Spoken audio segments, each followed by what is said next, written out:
भोसल्यांची सून शिवबांची माता भाग्य कोणते असून हिंदवी स्वराज्याच्या पताकात नभी अभिमानाने डोलतोय. लक्ष देऊन ऐका मी जिजाऊ बोलते. आमचा जन्म बुलढाणा जिल्ह्यातील सिंदखेड राज्यातील लोकोजीराव जाधव व राणी म्हाळसाबाई यांच्या पोटी आम्हास मुलीचा जन्म मिळाला.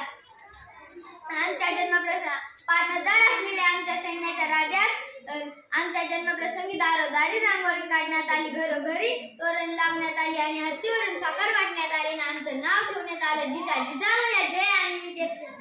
जगदेव काकाशी तलवारबाजी करत असताना रणचंडिका असा उल्लेख आमचे आबासाहेब करायचे. सैन्याची वर्दळ शौर्याचा गाथा राजकारभाराचा न्यायवाडा पाहतच आम्ही वाढलो होतो. आम्ही लहान असताना 700 मुलींची फौज जमा केली होती.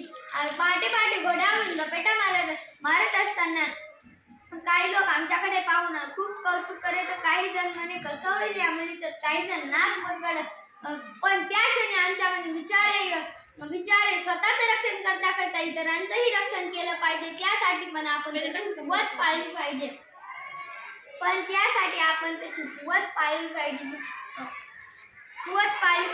लहानपणापासून आम्हाला एक प्रश्न पडत होता, हा धर्म म्हणजे आहे तरी काय? धर्म म्हणजे सकल जनाचे कल्याण की या धर्माच्या नावात होत असलेले कर्मकांड?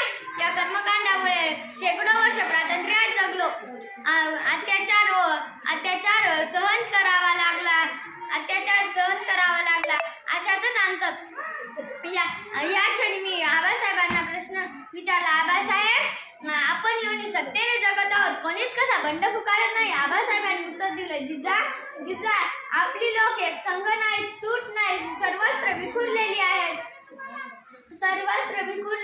पुन्हा आमच्या डोक्यात एक प्रश्न पडला. आम्ही पुन्हा आबासाहेबांना विचारला, आबासाहेब यावर तोडगा काय? आबासाहेबांनी शब्दांची जुळवाजुळव करत आबासाहेबांनी उत्तर दिले, जिजा लोकांचा श्वास कोंडावा लागतो. त्यांच्यावर होत असलेल्या अन्यायाची त्याला जाणीव करून द्यावी लागते. आम्ही आईसाहेबांच्या आग्रहाखातर आम्ही 8 भाषा शिकलो. 6 भाषा शिकलो. तलवारबाजी, भालाफेक इत्यादी कलागुणामध्ये आम्ही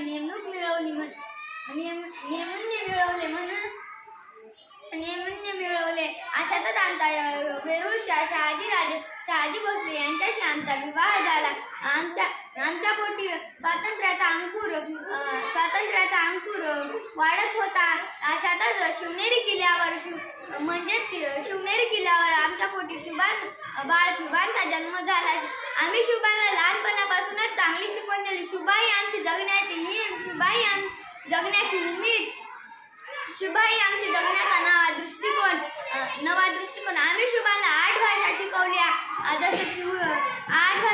जसं की उर्दू, संस्कृत इत्यादी आम्ही भाषा शिकवल्या. शिवबांना आम्ही सांगितलं, कोणत्याही जाती धर्मात अडकून राहायचं नाही, कोणत्याही जाती धर्माचा भेद करायचा नाही.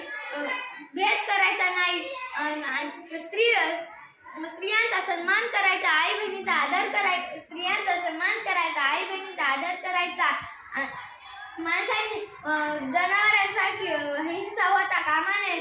आणि आम्ही स्वराज्य स्थापनेचे स्वप्न पाहिलेले शिवबांनी पूर्ण केले. शिवबांचा राज्याभिषेक अतिशय थाटामाटात झाला.